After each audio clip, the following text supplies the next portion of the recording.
Hello everyone. आज हम जो है फिर से एक डिस्कशन करने वाले हैं आपके साथ। वो होगा बायोग्राफिकल टेक्स्ट के बारे में। दोस्तों, अब तक के कम्पिटिटिव एग्जाम में इससे बहुत क्वेश्चन आए, जैसे एसएससी जीडी, एसएससी सीजीएल, कई एग्जाम में आते हैं। तो आपका मेन काम है इसको बढ़िया से देखिए और समझिए। मैं आपको गारंटी देता हूँ, आपको नाराज होने नहीं दूंगा। इस पूरे लेक्चर में हम कवर क्या करेंगे, सबसे पहले आपको कंसेप्ट बताएंगे, उसमें कुछ ट्रिक बनेगा, ट्रिक बताएंगे। इसके अलावा जो एग्जाम में कुछ पॉइंटेड एमसीक्यू है वो भी करेंगे। अगर आपको अच्छा लगेगा तो एमसीक्यू की मात्रा को हम बढ़ा देंगे और आगे और डिस्कस करते चलेंगे। दोस्तों, सबसे पहले ये समझते हैं बायोग्राफिकल टेक्स्ट होता क्या है। दोस्तों, सिंपल सी बात है। बायोग्राफिकल टेक्स्ट उस टेक्स्ट को कहते हैं जब कोई कभी किसी राजा के बारे में या अपने जीवनी के बारे में भी लिखते हैं, तो वो जो टेक्स्ट होते हैं वो बायोग्राफिकल टेक्स्ट में इंक्लूड कर लिए जाते हैं, है ना। तो दोस्तों, हम अभी चर्चा करने वाले हैं उस टेक्स्ट को जो कि बायोग्राफिकल टेक्स्ट है। देखिए, इतिहास के पॉइंट ऑफ व्यू से इसे जेन्युइन नहीं माना जा सकता है, वास्तविक नहीं माना जा सकता है। लेकिन दोस्तों, इसका तो ये मतलब नहीं है कि ये साफ बेकार है। इसका कुछ ना कुछ तो हिस्ट्री के पॉइंट ऑफ व्यू से वैल्यू है। बेसिकली ये जो बायोग्राफिकल टेक्स्ट होते हैं, इसका मेन उद्देश्य होता है दोस्तों कि राजा के महिमा के बारे में वर्णन किया जाए। राजा ने क्या क्या किया, उसके क्या ग्लोरिफिकेशन है, इसके बारे में एक्सप्लेन किया जाए। तो दोस्तों, इसमें इसी वजह से इसको क्या कहा जाता है कि प्रशस्ति काव्य भी कहा जाता है, यूलोजी वर्स कहा जाता है। तो ये उतना एक पॉइंट ऑफ व्यू से नहीं है, एग्जाम पॉइंट ऑफ व्यू से इंपॉर्टेंट ये जो पार्ट है आपका नोट है। लेकिन आगे जितने भी हैं सभी कहीं ना कहीं किसी किसी कम्पिटिटिव एग्जाम में पूछे गए हैं। तो सबसे पहला किताब के बारे में चर्चा करते हैं दोस्तों। उस किताब का नाम है हर्षचरित्र। दोस्तों, हर्षचरित्र नाम से यह स्पष्ट है कि राजा हर्षवर्धन के बारे में लिखा गया है। और इसके लिखने वाले जो हैं कवि हैं बाणभट्ट। बाणभट्ट जो थे इनके कोर्ट पोएट थे, किसके? राजा हर्षवर्धन के, ठीक है। और ये 620 एडी में रूल करते थे। मैं आपको सबसे पहले इसका इन्फॉर्मेशन दे देता हूँ, उसके बाद मैं आपको ट्रिक भी बताऊंगा।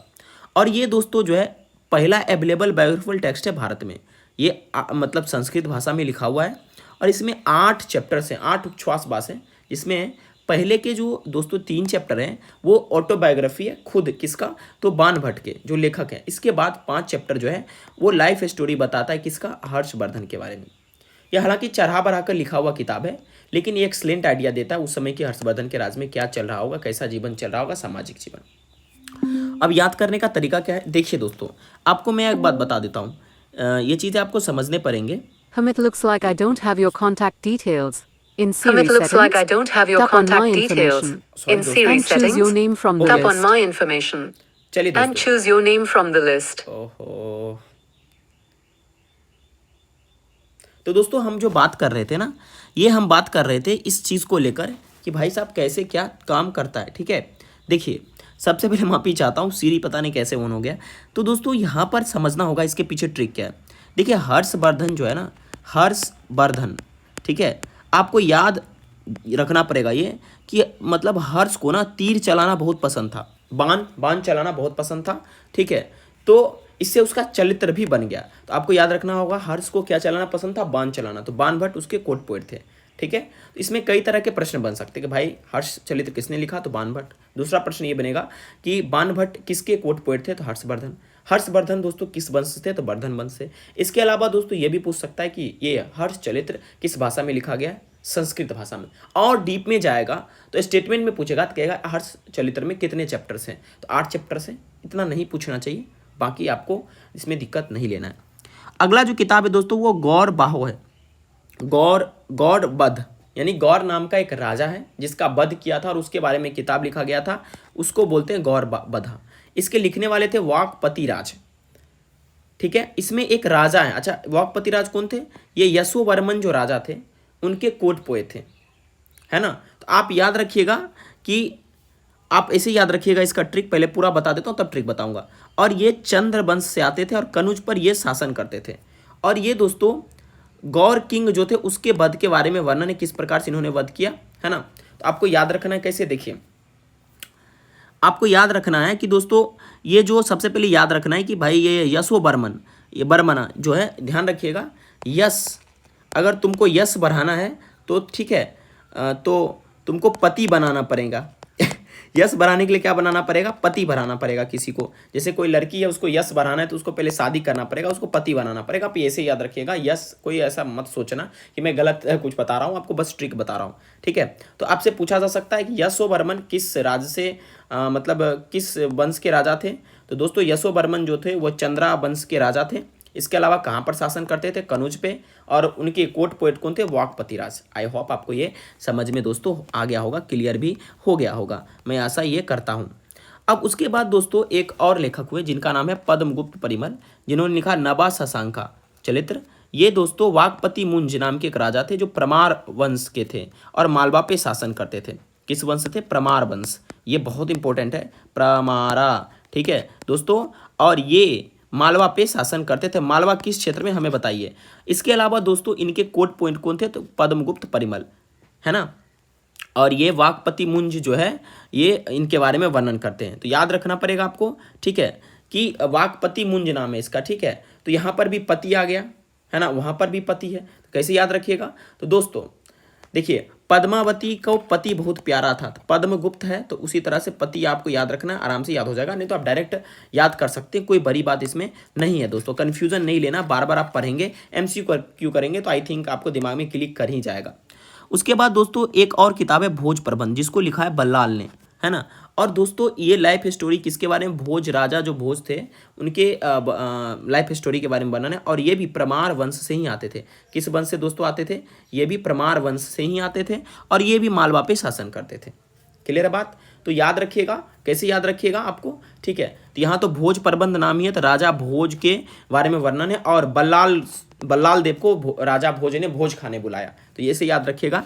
उसके बाद दोस्तों विक्रमांका चरित्र, ये बिल्हान लिखा हुआ है, ठीक है। और दोस्तों इसके बाद विक्रमादित्य जो 6 थे, एक मिनट दोस्तों, माफ़ी मैं चाहता हूँ, बार बार इंटरप्शन हो रहा है। विक्रमादित्य 6 जो थे दोस्तों वो मतलब उनके वो राजा थे कहाँ के? तो आपके कल्याणी के राजा थे और चालुक्य वंश से आते थे।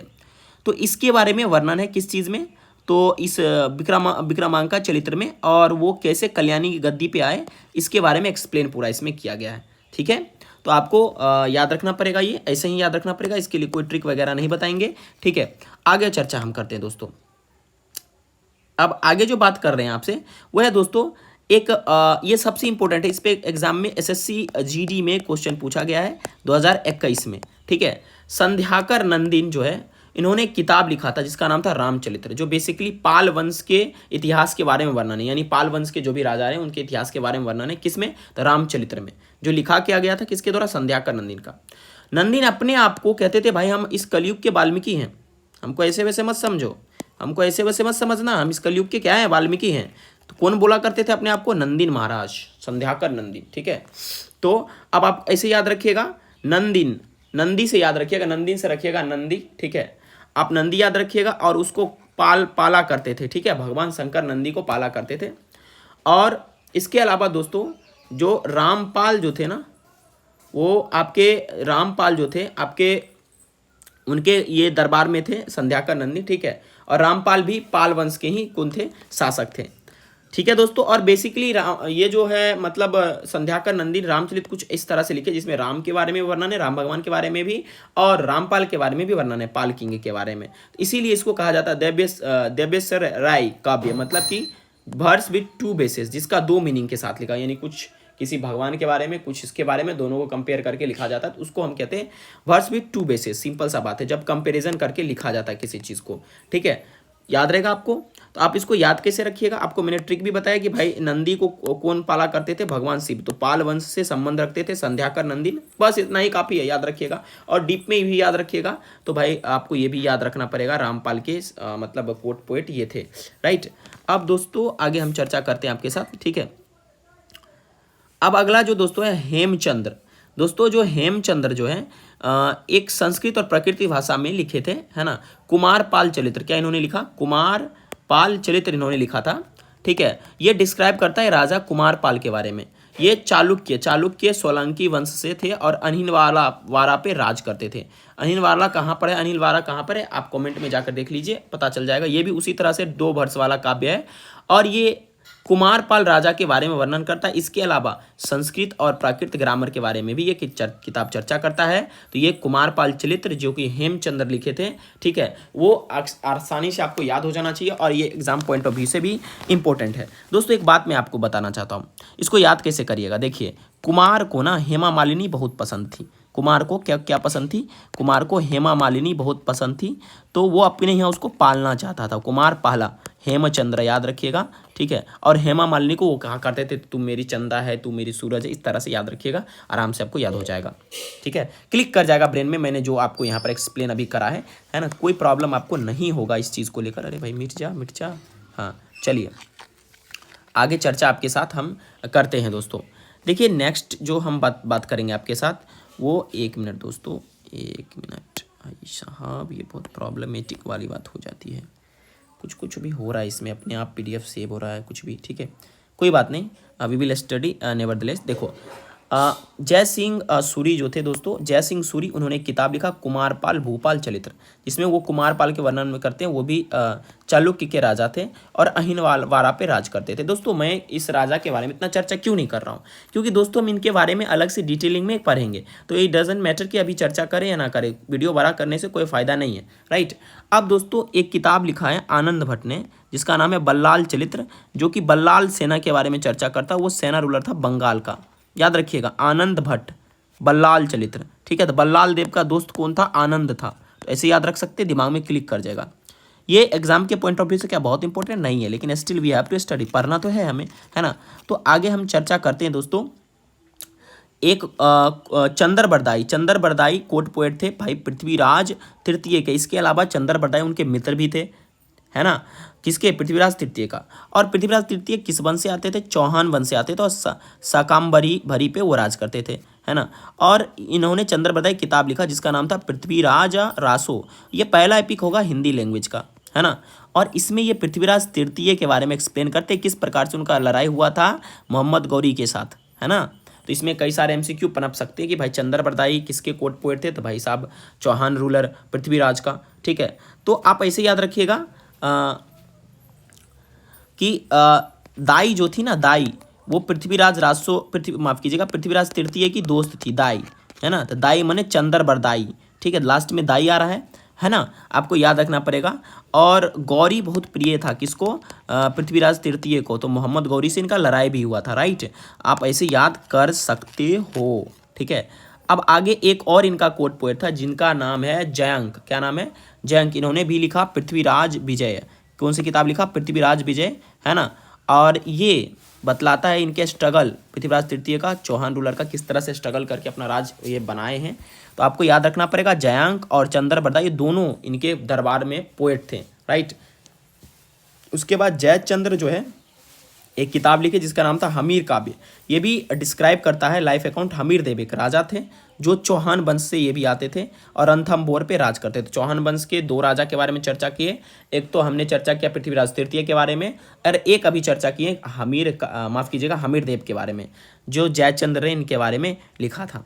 तो चलिए दोस्तों, हमने अभी जितने भी अभी फिलहाल के रूप में जो भी थे कोर्ट पोएट किसके क्या थे, पेट्रोन किंग कौन थे, उसके बारे में चर्चा की। एक बार सबको रिव्यू कर लेते हैं दोस्तों। हर्षवर्धन के राज में कोर्ट पोएट थे बाणभट्ट, है ना। हर्षवर्धन का रूलिंग टाइम था 600 से 47 तक।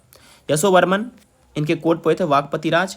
इसके बाद दोस्तों पद्मगुप्त परिमल थे कोर्ट पोएट वाकपति मुंज के। वल्लाल थे कोर्ट पोएट राजा भोज के। विल्हान कोर्ट पोएट थे विक्रमादित्य 6 के।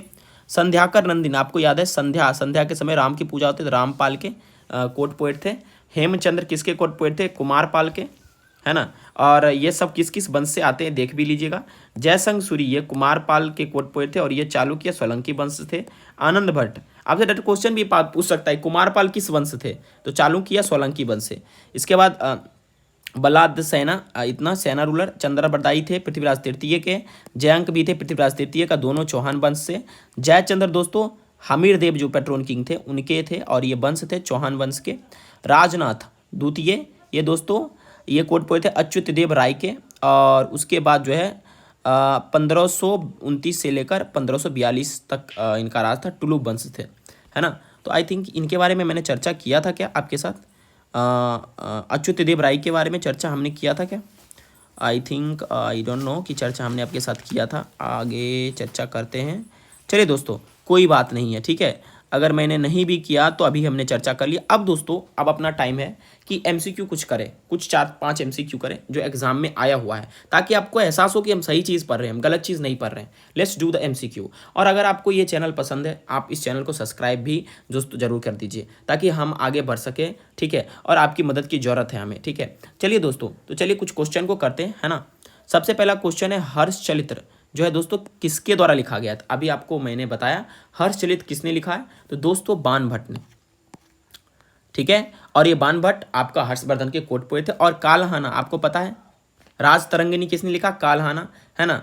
अब आगे बात करते हैं, ये पूछा गया एग्जाम में है दोस्तों, अलग अलग एग्जाम में पूछा गया है। ए हिस्टोरिकल वर्क गौरवधा लाइक कालहानास Rajatarangini was written by, किसके द्वारा लिखा गया है, गौरवध किसने लिखा। तो दोस्तों अब देखिए, याद रखिए, आपको मैंने बताया था किसने लिखा है, तो बागपति, याद है बागपति, ठीक है, याद रहेगा आपको। चलिए, और दोस्तों अगला है, हम चर्चा करते हैं, which of the following historical work author by Bilhana, Bilhana के द्वारा लिखा गया कौन सा किताब था। अभी हम बिलहान के बारे में भी चर्चा किए थे दोस्तों। तो सबसे पहले आपको पता है बिलहान, याद होगा आपको, ये विक्रमादेव चरित्र लिखा था। ए तो ए आएगा, ए अगर आएगा तो ऑप्शन नंबर बी और सी कट जाएगा, ठीक है। अब हमारे पास 3 ऑप्शन बचते हैं। इसके अलावा दोस्तों आपको मैं बता भी रहा हूँ, देखो इसके बाद ये नहीं लिखा गया। उसके बाद दोस्तों कर्ण सुंदरी, ये भी दोस्तों लिखा गया है किसके द्वारा, बिल्हान के द्वारा में, बिल्हान के द्वारा। और ये इसीलिए ऑप्शन नंबर 4 इसका सही होगा। आपको मैं बता दूं, Bilhan basically I think Jammu और कश्मीर से बिलोंग करते थे। और आपको ये याद रहना चाहिए कि जब मैंने अभी चर्चा आपके साथ किया था तो आपको मैंने बताया भी था, ये जो बिल्हान जो जिनके बारे में मैंने चर्चा किया था, ये देखिए बिल्हान जिन्होंने लिखा था, क्या लिखा था, विक्रमान का चरित्र लिखा था, विक्रमादित्य 6 के बारे में, है ना। तो अभी यहाँ पर ये हमें कहा भी गया है भाई, विक्रमादेव चरित्र, ठीक है, ये कहिए या विक्रमांका चरित्र कहिए, तो आपका ए और डी सही होगा। इन्होंने एक और किताब लिखा था जो मैं आपको बता दे रहा हूँ, वो किताब था कर्ण सुंदरी, है ना। तो दोस्तों इसके अलावा एक और क्वेश्चन आपके साथ चर्चा करेंगे, ठीक है, जो अलग अलग एग्जाम में आया। भोज प्रबंध दोस्तों किसने लिखा है, भोज खाने के लिए किसको बुलाया गया, बताइए बताइए। बल्लाल देव को भोज खाने के लिए बुलाया गया था, तो बल्लाला होगा, है ना दोस्तों। और राजा भोज के बारे में बताया गया। तो दोस्तों आपका ये काम है, इसको एक्सप्लेन मैं जब कर रहा हूँ तो आपको इसे याद करने का भी काम है, याद करते रहिए दोस्तों। और इसके अलावा दोस्तों आप वीडियो को देखते रहिए, आपको ज़रूर पसंद आएगा वीडियो, है ना। हम इसमें सबसे अलग पढ़ाते हैं और धीरे धीरे अलग और करते चलेंगे। Thank you very much for watching this video. अगर वीडियो